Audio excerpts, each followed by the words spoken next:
watching CIOTV by Enterprise IT World, a production of Accent Info Media. Help me to welcome you one by one. Let's start with one of the most senior at the same time veteran himself in India. I request you all, please join me to welcome this extraordinary personality in the house. Please help me to welcome Mr. Sanjay Kumar, Managing Director.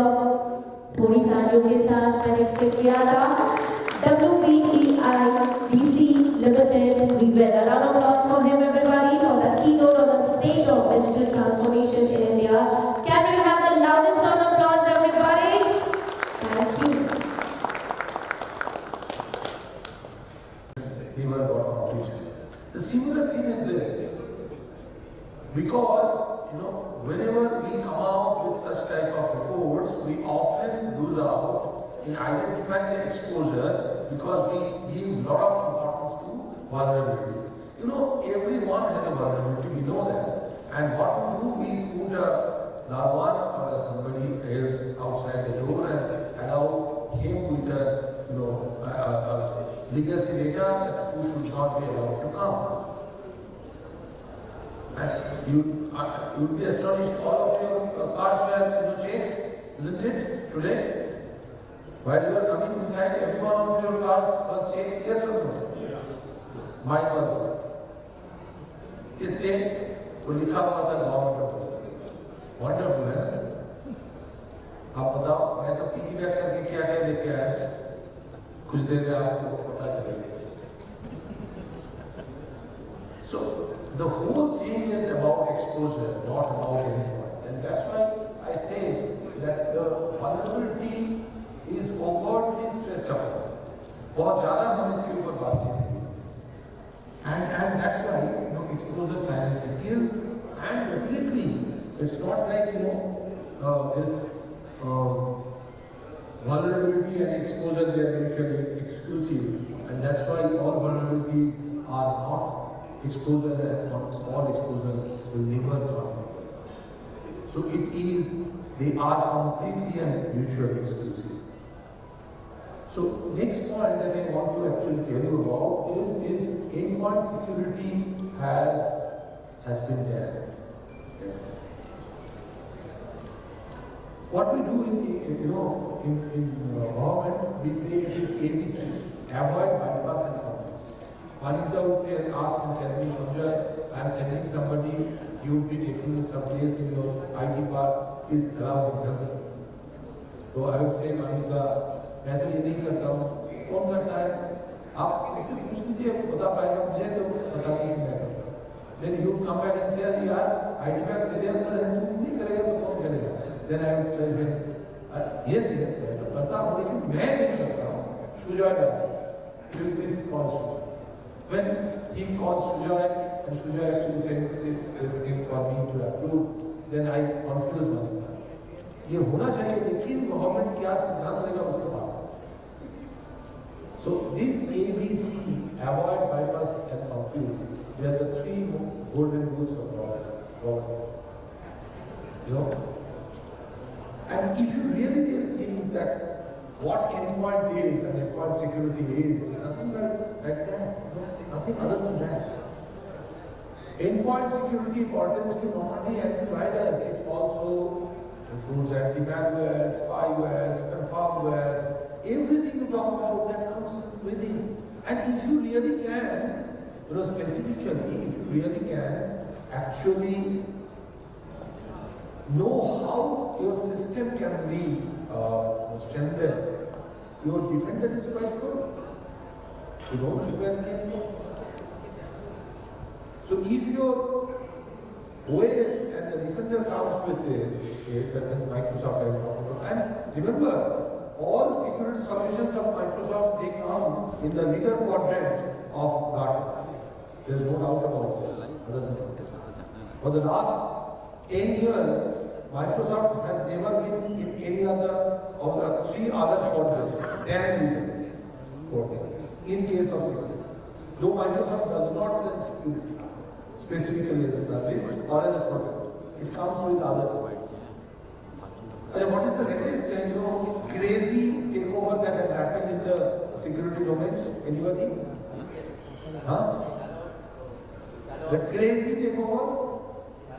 Shoma? Wheeze was taken over by Google by paying $32 billion. Wheeze. It's an Israeli, and American joint collaboration startup. Only 3 days back it came out before it.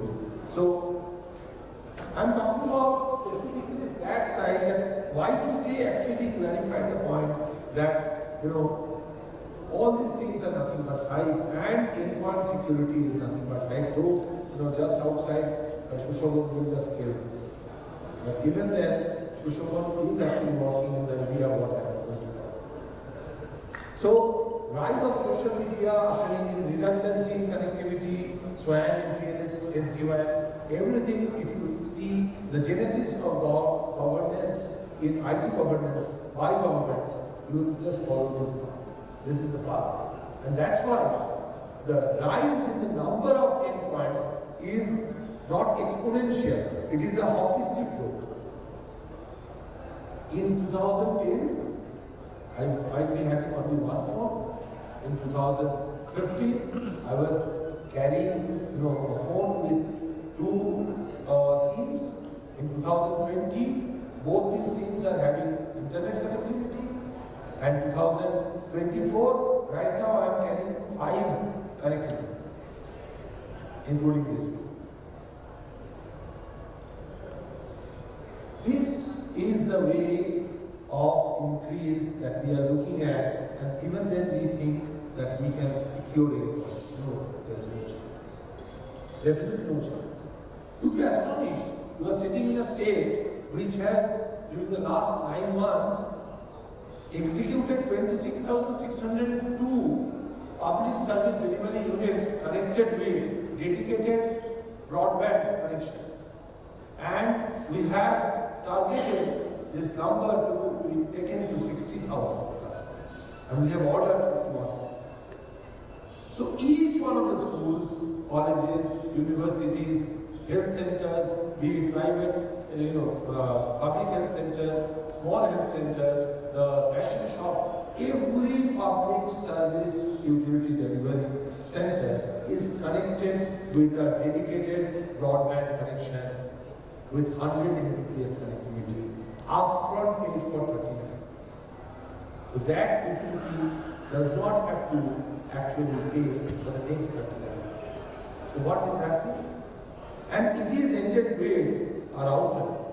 So whenever you are going there, you are having that, this thing that you have a right router, and if you want to access any service, you seek for the password, use it in your device, and access government services.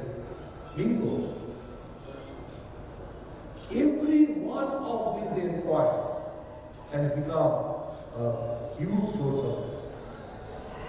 And that vulnerability will only come when there is the amount of exposure that we have. The facility is actually, vulnerable. And that's why we need to talk about exposure. And peripheral security, the new dragon in the market. We are selling them, left, right, and center. We sell them as a drug. It's so expensive. You ask me. We just completed setting up the next generation security operations center for the state. It's an umbrella organization, umbrella security operations center. Even we are providing private players with SOC as a service. So if you want to have a competitive rate with private service. So what I am actually wanting to tell you, that very security operations center can provide gateway, provide sort of, you can say, fencing, provide a 7+1 tier of security, creating alerts, but not beyond that. Peripheral security, the downside is most of you, I don't know whether you all know, but most of us do not know how to set up IT sector. And that's why we still talk about SSL. Lack of qualified manpower, the risk we say the better. the exponential rise in connected devices I already talked to you about. So what is exposure management? Coming to down to the point. It looks beyond endpoints, it assesses risk landscape, network analysis on the go, because the network is actually expanding, exposure of access, not of, and piggyback. So why? Because assets exposure we have to reduce that, and that asset includes the application of infrastructure. Risk prioritization. We often do not take into account. We always think about appetite, not priority. The holistic view about creative policy. You ask government, you don't have quality policy. Preemptive mitigation, just like Pfizer code, the elevator which made money during pandemic when all other elevators could not, because they provided, preemptive maintenance. And the last but not the least, this is a complementary, it complements divine security. So, how? Start creating a very common enumeration of asset inventory. Start having this, attack surface mapping. You know about, especially giving due importance to both port and surface. BAPT sandbox just for your testing and checking. But the thing that you all must remember is continuous threat exposure management. CTEM is going to stay with you for the next 8 months. Write it down, hold me responsible if I fail. CTEM, if we are not talking about today, we are actually seeing this. The continuous threat exposure management is the necessity of it. And I have just given you some codes which has been commonly used by hackers, but the right 3 codes, I'm sure, check after 10 or 15 days, one of these 3 codes has definitely been compromised. Coming to APIs, databases and user input forms, they are the most vulnerable places which if you really want to think about them. So, my dear friends, let me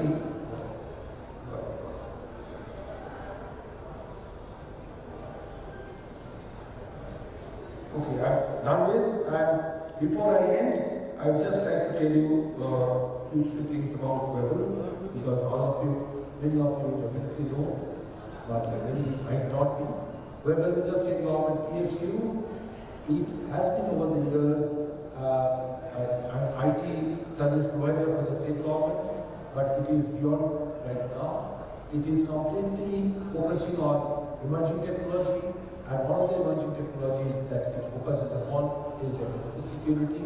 And as I'm talking about security, we do have certification from all concerned, and we definitely have beautiful skill upgradation, facilitation. We are partners with PC Council, we are partners with Cisco, we are partners with Red Hat, we are partners with NSDC, we are partners with all educational institutions, including all universities. So if you have really a desire to upskill yourself or your colleagues, think about Webel. If you have anything to do about emerging technology, be it artificial intelligence, we have a COE. If it is 3D printing, we have a COE. If you have data analytics, we have a COE. If you have IoT, we have a COE. And if you have security, we have a COE.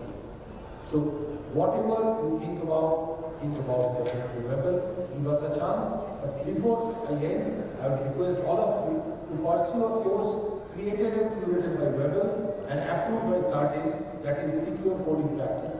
And many of your colleagues here, including in this August gathering, might have heard of that. We are already getting popularity across industry. So if you really want to upskill your own strength in IT and quality coding, think about Webel and definitely pursue secure coding skills. Thank you so much. God bless you. Well,